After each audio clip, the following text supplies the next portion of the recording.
নানা অনিয়মের অভিযোগে রংপুর মেডিকেল কলেজ হাসপাতালে অভিযান চালিয়েছে দুর্নীতি দমন কমিশন। এ সময় হাসপাতালের অব্যবস্থাপনা ও অনিয়মের প্রমাণ মিলেছে। বিভাগের ৮ জেলার মানুষের চিকিৎসা সেবার শেষ আশ্রয়স্থল রংপুর মেডিকেল কলেজ হাসপাতাল। তবে এখানে চিকিৎসা নিতে আসা রোগীদের অভিযোগ, টাকা ছাড়া কোনো কাজই হয় না। এছাড়া রয়েছে অপরিচ্ছন্নতা, রোগীদের পরীক্ষা নিরীক্ষা না করে মেশিনপত্র বন্ধ রাখা সহ হাসপাতালের ওষুধ বিক্রি করার অভিযোগ।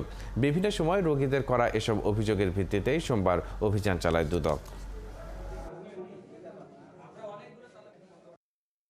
এই জনবল দিয়ে আমরা একবেলা দিলে দ্বিতীয় তৃতীয় বেলা আর কোনো রোগী আমরা ইভিনিং এবং নাইটে দিতে পারি না।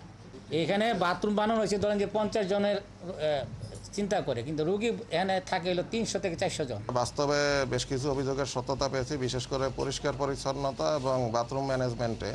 এখানে দেখা গেছে যে অনেকগুলো বাথরুমই বন্ধ থাকে, এগুলো আর যেগুলো খোলা থাকে সেগুলো ঠিকমতো পরিষ্কার করা হয় না।